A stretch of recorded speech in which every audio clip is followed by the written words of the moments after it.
नमस्कार रसिक श्रोते हो. शब्दनिशा मराठी ऑडिओमध्ये तुमचं मनापासून स्वागत. मी घेऊन आले तुमच्यासाठी तुही रे मितवाचा पुढील भाग. चला तर मग कथा ऐकूया. तो फोटो पाहून मी थोडा अचंबित झाला, परंतु त्याला थोडे हायसे वाटले. आता त्याला कळले तरीच मी हिच्यासोबत असताना ही सतत त्याच्याच गोष्टी करत असे, परंतु बेस्ट फ्रेंड असेल म्हणून तोही तिची ती बडबड ऐकून घेत होता. आजच तर त्याने त्याला पाहिले होते. ती जसे वर्णन करत होती अगदी तसाच होता आणि क्षणभर तिची चॉईस पाहून आनंदून गेला. त्याने आपला चेहरा निर्विकार करत मनूला हसत म्हणाला, मॅडम, मनातल्या मनात प्रेम करून काहीच उपयोग नाही. त्याच्यासमोर व्यक्त व्हा, आपल्या भावना व्यक्त करा. तो व्यक्त होत नसेल तर तू पुढाकार घेतला पाहिजे ना. नाहीतर अजून माझ्यासारखा अजून कोणीतरी मी तुला प्रपोज करेल आणि जर तो समोर असेल तर काहीतरी वेगळा अर्थ नक्कीच काढेल. नुसता लॉकेटमध्ये फोटो ठेवला नाही तर तू त्याच्यावर किती प्रेम करते हे त्याला दाखवून दे. तुझ्या मनातील घालमेल, उत्कटता, अधीरता, प्रेम, माया त्यालाही कळली पाहिजे ना. कदाचित त्याला तुझे हे बोलके असणारे डोळे वाचतासुद्धा येत असतील, परंतु तरीही तू मन मोकळं होणं तितकंच गरजेचं आहे. आपल्या भावना समोरच्याजवळ व्यक्त करणंही गरजेचंच असतं ना. मनातल्या मनात नाही ठेवायच्या. अजून वेळ काढू नकोस. असं समज वेळ आली आहे अन व्यक्त हो. मितला एवढं नॉर्मलरित्या बोलताना पाहून तिला मनातून गहिवरून आलं. अगदी खरं आहे, तो तिचा बेस्ट फ्रेंड होता. तिने डोळ्यातील अश्रू लपवून अन हुंदकावरून त्याला म्हणाली, मीत, मला माफ कर. मी तुझ्या भावना कधीच समजून घेतल्या नाहीत. कारण माझ्या आयुष्यात मी तुला फक्त आणि फक्त मित्रच मानला आहे. मित्राच्या पुढे आपलं नातं जाऊच दिलं नाही. कारण समीर, मी नाही म्हणाले म्हणून आपली मैत्री तोडू नकोस प्लीज. अन अचानक तिच्या डोळ्यातून अश्रू गालावर ओळखले. थोडीशी हळवी होती ती. तिला आता गळभरून आले होते. हुंदका फुटत होता पण ती रोखत होती. प्रेमासाठी हा आपली मैत्री तर कायमची तोडणार नाही ना याची तिला भीती वाटत होती. कारण तिला त्याची मैत्री हवी होती. तिचे गाळावरचे अश्रूचे थेंब पुसत मीत म्हणाला, ए वेडाबाई, मी एक नातं नाही मिळालं म्हणून सोन्यासारखी आणि हिऱ्यासारखी चमचम करणारी निखळ मैत्री तोडायला काय वेडा नाही आहे. तू माझी बेस्ट फ्रेंड होतीस, आहेस आणि कायम तूच बेस्ट फ्रेंड म्हणून या हृदयात राहशील. हा हृदयाच्या एका कोपऱ्यातून हे अल्लड आणि वेडे हळवे मन कदाचित तुला प्रेमही करत राहील, परंतु प्रेम हे त्यागात असतं. ते हिरावून नाही घेता येत ग. समोरच्याच्या मनाचा तितकाच आदर करणं गरजेचं असतं. आता दोघेही खळखळून हसू लागले. त्यांच्या हास्याचा खळखळाट घरभर घुमत होता. आता रात्रीचे 11 वाजत आले होते. सगळे लोक निघत होते आणि अचानक मनूला समीर आठवला आणि तिची नजर फिरभीर त्याला शोधायला लागली. कधीपासून ती मित्रांच्या गरड्यात ती थोडीशी त्याला विसरलीच होती. तिला असे सगळीकडे पाहताना पाहून तिच्याजवळ मीत आला आणि म्हणाला, मनू, समीरला शोधत आहेस ना. तो बाहेर गार्डनमध्ये आहे. मी आत्ताच बाहेर गेलो होतो तेव्हा त्याला पाहिले. आणि मॅडम, आपल्या भावना लवकरात लवकर व्यक्त करून मोकळ्या व्हा. काही अडचण आली तर हा बेस्ट फ्रेंड आहेच मदतीला, कायम तुमच्या सेवेत हजर. त्याला असे बोलताना पाहून मनू थोडीशी खुश झाली अन तडक बाहेर पडली. कारण आता काळजी समीरची होती मनात. तिला बाहेर जाताना पाहून मीतचे मॉम आणि डॅड आले. मी त्या दोघांनाही बिलगला. त्याने अश्रूंना वाट मोकळी करून दिली. खूप वेळ त्याने ते अश्रू लपवले होतो. हुंदका आता फुटला होता. त्यांनी प्रेमाने, मायेने ओथंबलेल्या हातांनी त्याला जवळ घेतले. त्यांना वाटले आता मीत आतून तुटून जाईल की काय, कारण त्याचं पहिलंच प्रेम अधुरं राहत होतं. परंतु त्याने काळजीने माखलेले चेहरे पाहून तो त्यांना म्हणाला, मॉम, डॅड, तुम्ही माझी काळजी अजिबात करू नका. मी ठीक आहे.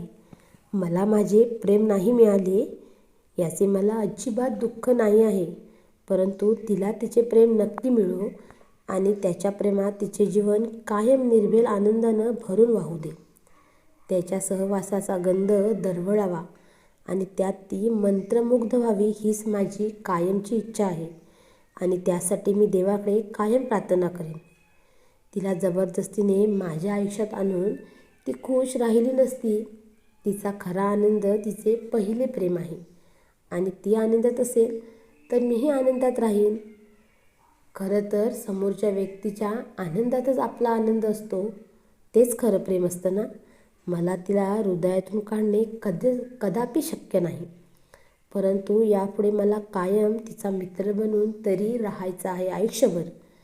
तुम्ही दोघेही तिच्या उज्ज्वल भव्य आयुष्यासाठी प्रार्थना करा. मीच्या चेहऱ्यावर हसू होते, परंतु डोळे पाण्याने डबडबले होते.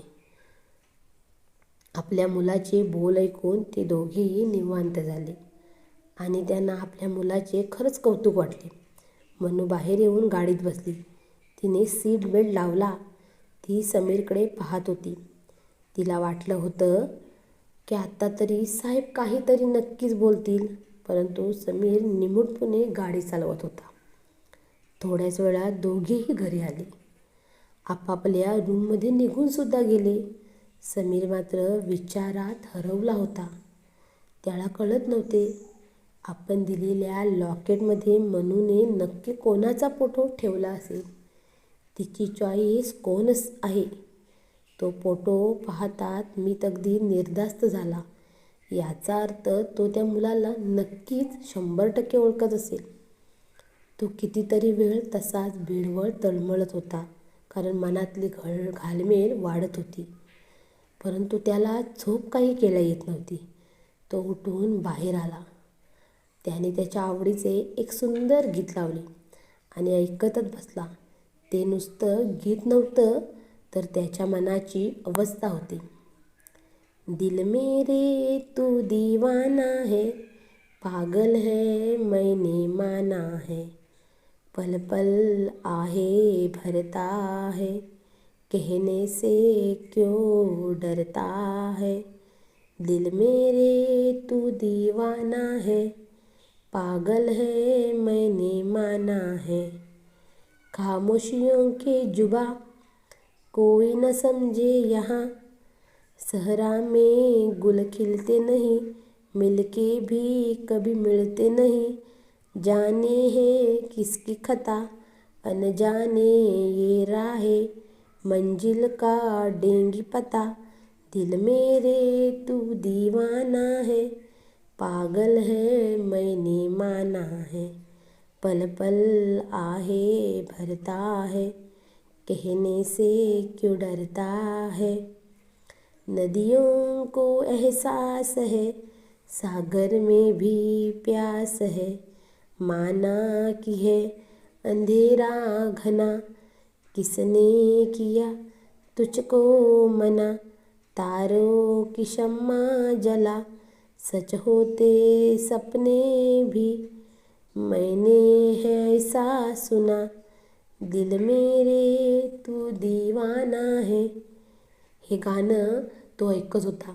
खरं तर हे गाणं नव्हतं, तर त्या गाण्यात त्याच्या मनातल्या ओथंबलेल्या भावना भरून भरून वाहत होत्या. मनातली घालमेल अन उत्कटता तगमग सगळीच ह्या गाण्यात ओसांडून वाहत होती. त्याचा असणारा भूतकाळ त्याच्या भविष्यावर आणि वर्तमानावर हावी होत होता. नकळत डोळ्यांतून अश्रू ओघळत होते, कारण त्यालाच कळत नव्हतं त्याने काय करावं.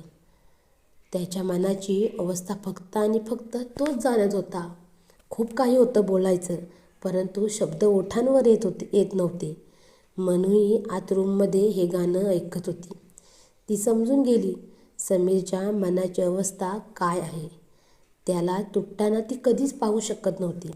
आता तो जागा आहे, म्हणजे आताच आपण त्याला बोलू, म्हणजे सगळं शॉर्ट आऊट होईल असं तिला वाटत होतं. आणि त्याच्या भावना व्यक्त व्हायला कदाचित लागतील. तिने अंगावरचा ब्लँकेट बाजूला केला आणि ती उठून बाहेर आली. समोर सोफ्यावर समीर स्वतःच्याच विश्वात मशगूल होऊन ते गीत ऐकत होता. ती त्याच्या बाजूला जाऊन बसली.